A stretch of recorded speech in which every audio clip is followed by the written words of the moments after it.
ఇప్పుడు తొక్కుడు పచ్చడి పెడుతున్నాం. దానికి కావాల్సిన పదార్థాలు చూసారా? మామిడికాయలు పుల్లగా ఉండాలి. దాన్ని ఇలా తొక్కు తీసుకోవాలి. ఇలా చిన్న చిన్న ముక్కలు చేసుకోవాలి. దానిలో ఇదిగో మెంతులు, ఆవాలు, మ్యాంగో, కారం వేసుకుందాం. 3 మ్యాంగో. ఓకే, అంతే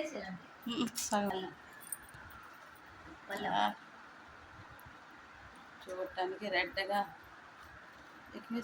చూసుకుని. ఓకే, ఇప్పుడు ఉప్పు ఉప్పు వేసుకోవాలి కొంచెం పడుతుంది.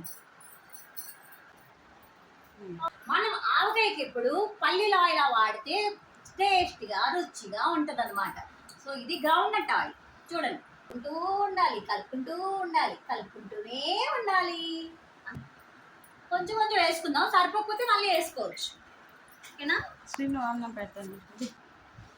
ఇంకొంచెం ఆయిల్ పడుతుంది, చూద్దాం. ఒక నిమిషం మధ్య.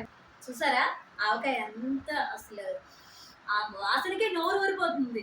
వెంటనే అన్నంలో వేసుకొని తినాలనిపిస్తుంది. ఏంటి ఏదో తగ్గింది అనిపిస్తుంది కదా ఆవకాయలో. గమనించారా? తెలిసిన వాళ్ళు ఏమో కామెంట్స్ చేసేసుకుంటూ ఉంటారు, వెల్లుల్లిపాయ వేయకుండా ఆవకాయ చేస్తున్నారేంటి అని. నాకు తెలుసండి, అందుకే వెల్లుల్లిపాయలు రెడీగా ఉంచాను. లాస్ట్లో వేద్దామని వేయలేదన్నమాట. ఇప్పుడు మనం వెల్లుల్లిపాయలు ఇలా వేసి కలుపుకోగానే అయిపోతుంది. అదే తొక్కుడు పచ్చడి. సరేనా? మన తొక్కుడు పచ్చడి స్మెల్ అయితే ఉందండి, చాలా చాలా బాగుందండి. అసలు అదిరిపోతుంది స్మెల్, తినేయాలనిపిస్తుంది, అంత బాగుంది. మీకు కూడా తొక్కుడు పచ్చడి తినాలని ఉందా? అయితే రెసిపీ యూట్యూబ్లో షేర్ చేస్తాను. నా ఛానల్ సబ్స్క్రైబ్ చేయండి. రెసిపీ చూసి మీరు కూడా ఇంటి దగ్గర ట్రై చేయండి. ఈజీ రెసిపీ, మీకు కూడా నచ్చింది కదా? సో ఏంటి, మీరు కూడా ఇంట్లో ఈజీగా చేసుకోవచ్చు ఈ తొక్కుడు పచ్చడి. సరేనా?